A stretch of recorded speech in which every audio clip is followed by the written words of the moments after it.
L'homme n'est bon, c'est la société qui le corrompt. Vous avez sûrement déjà entendu cette phrase-là, qu'on prête à Rousseau, et qui représente l'une des idées qu'il développe dans son discours sur l'origine de l'inégalité entre les hommes.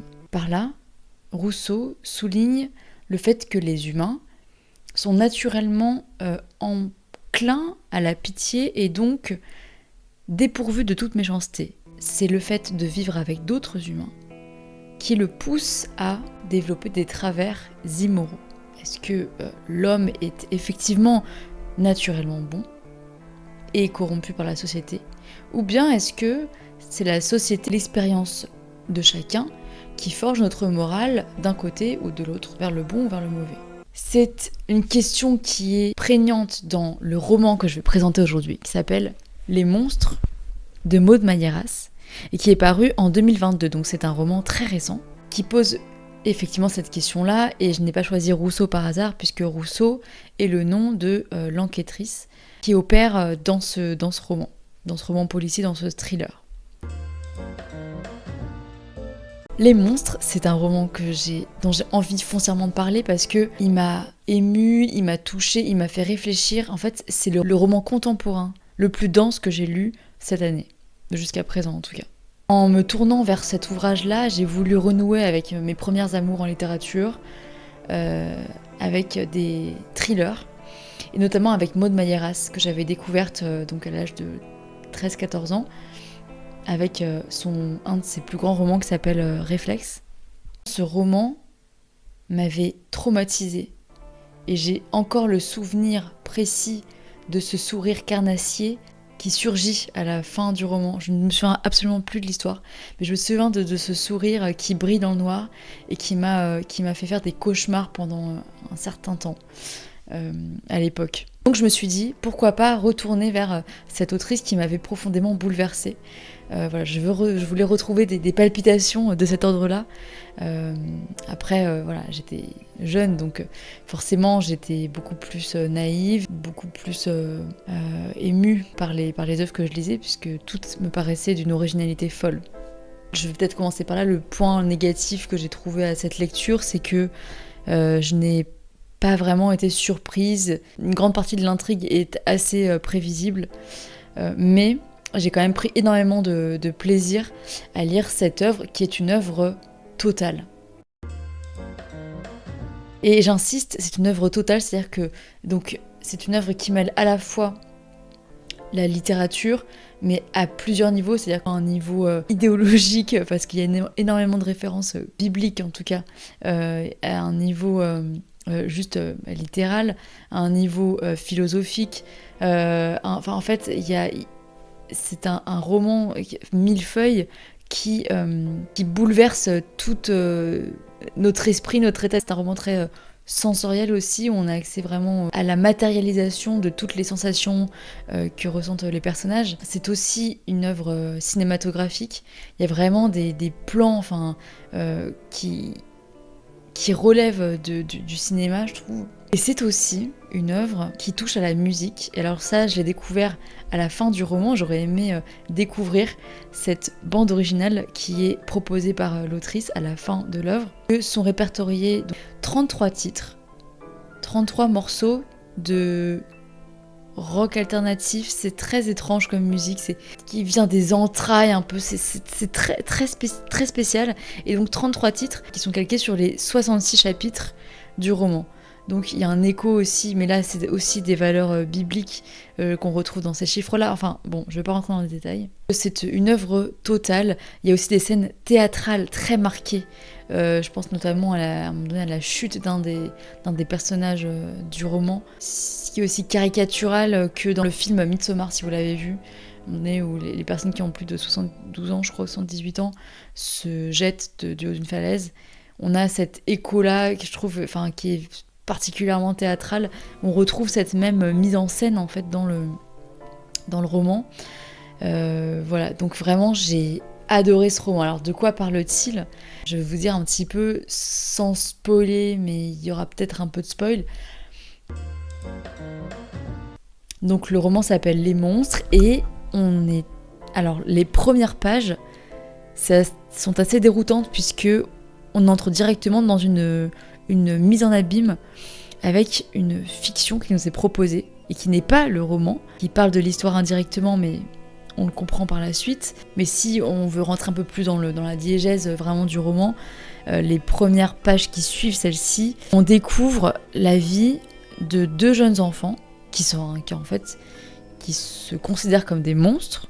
2 enfants qui s'appellent Hein et Young, donc Hein qui est l'aînée, une jeune fille, et Young, son petit frère. Ces 2 enfants vivent dans un terrier, et avec leur maman, donc qui est un autre personnage, et qui est uniquement nommée comme telle par les 2 enfants, donc qui est réduite, on le verra, à sa fonction matricielle, c'est-à-dire sa fonction de femelle, de reproductrice. Voilà. C'est le totamoulière in utero, finalement, grec, qu'on retrouve dans cette conception de la femme dans cet univers-là, où la femme est réduite à son utérus. Voilà. Donc, ces 2 enfants-là vivent avec leur mère. Un 4e personnage arrive assez rapidement, c'est Aleph, qui est donc un homme assez imposant, qui vient rendre visite à sa famille dans ce terrier pour leur apporter des vivres. Vivres qui consistent en des pâtes et du chocolat. Il apporte également un seau qui en fait est le seul réceptacle d'éjection de ces 3 habitants du terrier. Voilà comment commence l'histoire, et donc on commence avec une forme de conte où finalement on découvre 2 monstres et un personnage qui est résumé à sa fonction, maman, dans un terrier, donc c'est assez merveilleux. Et puis ce personnage Aleph qui n'a pas vraiment de prénom. Aleph c'est la première lettre de l'alphabet en hébreu. Enfin, il y a beaucoup de symbolique dans ce roman-là, mais j'y reviendrai. On découvre voilà, cette petite famille-là. Assez vite, le merveilleux entre en rupture totale avec le réel, puisqu'on réalise que ce ne sont pas des petits monstres qui vivent dans un terrier, mais des enfants qui sont séquestrés dans une cave. Voilà. Et on comprend que celui qui les maintient en détention n'est autre qu'un homme, en fait, lambda. Donc, et qu'il s'agit tout simplement d'une affaire de séquestration de plusieurs années, puisque les enfants ont toujours vécu dans cet endroit-là, donc sont nés ici et on commence à grandir ici.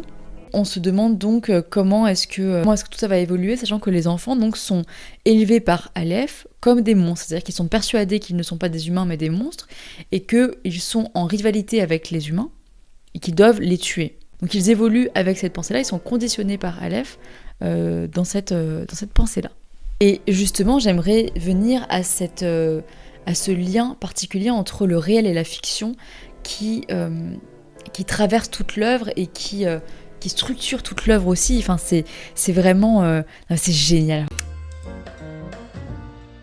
Donc le lien entre le réel et la fiction dans ce roman est primordial et même est prépondérant. Effectivement, comme je l'ai dit, ces enfants-là naissent avec l'intime conviction qu'ils sont des monstres. Et Aleph leur fait, donc leur père, leur fait croire qu'ils possèdent des facultés surhumaines, par exemple qu'ils peuvent voler, etc., au travers d'histoires qu'il leur raconte. Alors petit spoil, ces histoires, on le comprend assez vite, mais les histoires qu'il leur raconte, ce sont les histoires auxquelles on a accès tout au long du roman. Parce qu'effectivement, le roman est structuré spécifiquement sur cette alternance entre le réel et la fiction. C'est-à-dire que d'un chapitre à l'autre, on passe de ces écrits-là, de ces fictions-là qui ont été produites par Aleph, par le personnage donc du père, et c'est en ça que je trouve ça génial, cette mise en abîme absolument fabuleuse. Bref, on passe de la fiction au réel, c'est-à-dire à l'histoire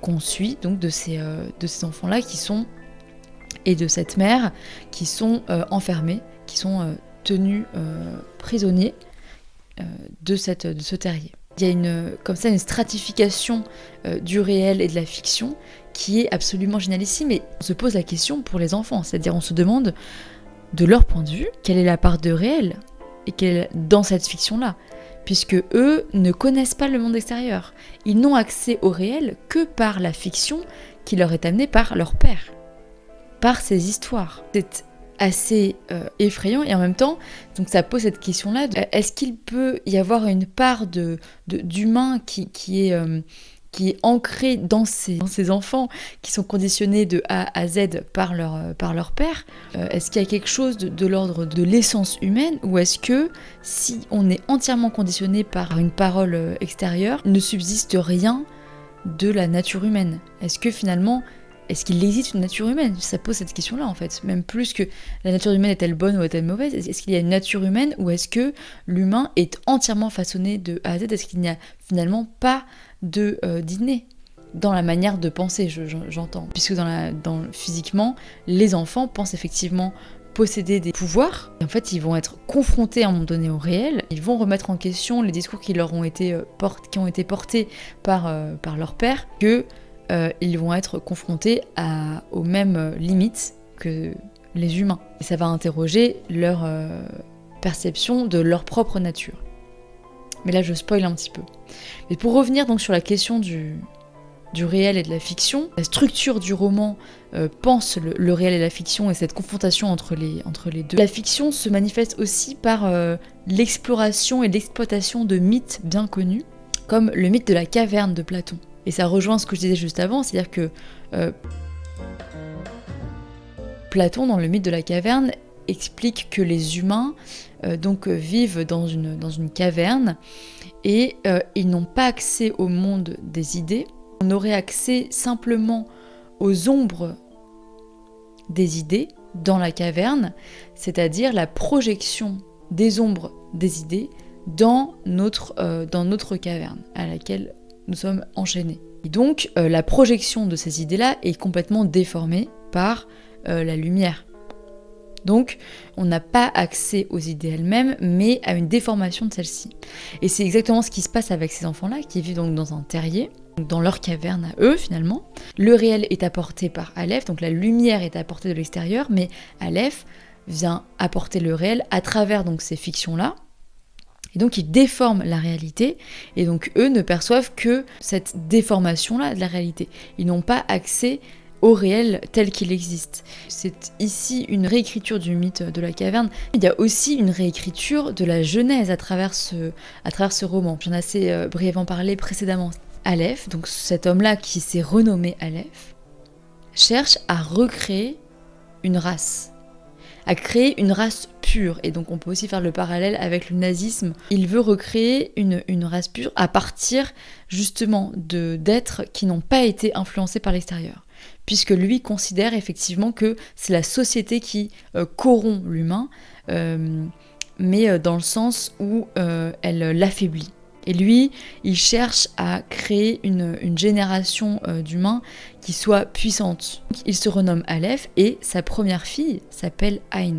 Donc Ain en allemand c'est un.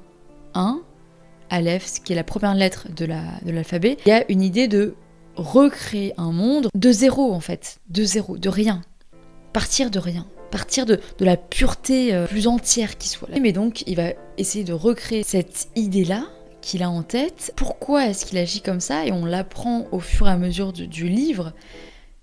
Et c'est là que, encore une fois, pour revenir à cette question, l'homme n'est bon, c'est la société qui le corrompt. C'est une idée qui traverse le roman aussi par le biais de l'expérience de ce personnage principal-là. Donc on a accès à l'expérience de cet homme-là, et on comprend en réalité que cet homme, qui finalement a été persécuté par la société, réagit à cette attaque-là, en tout cas telle qu'il la perçoit. Ça pose la question, qui est le véritable monstre dans cette histoire? On vient à faire le lien entre le titre et l'œuvre. Donc le roman s'appelle Les Monstres. Les monstres. Donc il y a plusieurs monstres dans ce roman. Il y a donc ceux qui se considèrent comme monstres et qui ont été considérés comme tels donc par Aleph, qui sont les enfants, d'accord, qui ne sont pas de véritables monstres en réalité, on le comprend assez vite. Ensuite, il y a le monstre humain qu'incarne Aleph, puisque finalement on se rend compte au fil de l'histoire qu'il est d'une monstruosité assez crue, assez extrême. C'est de pire en pire au fil du roman. On voit aussi les monstres qui naissent de la fiction de ce personnage-là. Aleph intègre dans les histoires qu'il raconte à ses enfants des monstres qui font écho à la société. C'est toujours les autres en fait, les monstres. dans l'histoire. Qui est le véritable monstre finalement? N'est-ce pas la société qui est monstrueuse? N'est-ce pas la société qui a provoqué, engendré la monstruosité de cet homme-là? Et cet homme-là, donc, qui est assez proche de Rousseau, alors pas à travers les horreurs qu'il va faire vivre aux autres, mais plutôt à travers cette idée de la société est mauvaise et corrompt l'humain, puisque Rousseau, on le sait, a sombré assez vite dans une paranoïa extrême où il se sentait absolument persécuté par tous et même par ses amis les plus proches, et il est parti s'isoler dans la nature parce qu'il ne supportait plus la vie en société. Enfin, ça entre en résonance avec l'écriture de ce personnage-là, Aleph, qui ne supporte plus les autres et qui est absolument en fait complotiste. Désolée pour le spoil. Il est complètement obsédé par les autres et il les considère comme une menace permanente. Alors que lui-même incarne la menace réelle de son entourage, de ses enfants. Donc est-ce que c'est la société? Est-ce que c'est les gens qui agissent mal? La question est ouverte. En tout cas, je vous recommande absolument ce roman, ce thriller. Ça se lit vraiment très très bien. C'est très agréable à lire. Vous allez certainement apprécier cette œuvre puisque tout est fait pour l'apprécier et je vous recommande d'écouter la playlist aussi qui est proposée par l'autrice à la fin. Voilà, c'est un roman qui m'a enthousiasmée au plus haut point et j'espère qu'il aura le même effet sur vous lors de votre lecture. Et c'est tout pour moi. Ciao!